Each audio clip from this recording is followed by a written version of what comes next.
Hi there, I'm Brian Whitmore, host of the Power Vertical podcast, and this is the Daily Vertical. So apparently the Kremlin doesn't think 1917 was all that bad after all.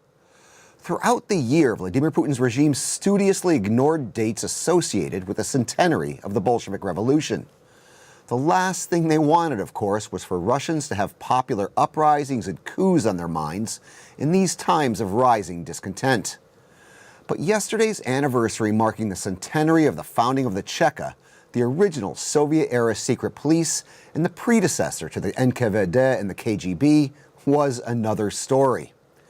In a Kremlin speech, Putin called the Cheka and its successors an inalienable part of our history and said those who served the secret police were true patriots and defenders of the state.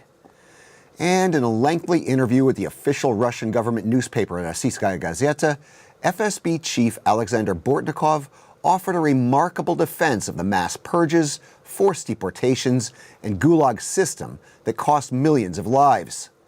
The Stalinist purges, he said, had an objective side, and a significant number of criminal cases were based on factual evidence. The Moscow-based journalist Leonid Rogozin tweeted that the Kremlin's celebration of the Cheka centennial completes a full journey from left-wing terrorism to far-right oligarchic junta.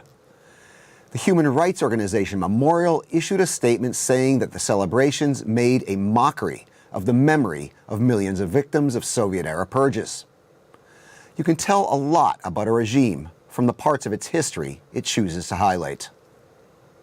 Keep telling me what you think in the comments section, on the Power Vertical's Twitter feed, and on our Facebook page. I'm Brian Whitmore, and that was the Daily Vertical.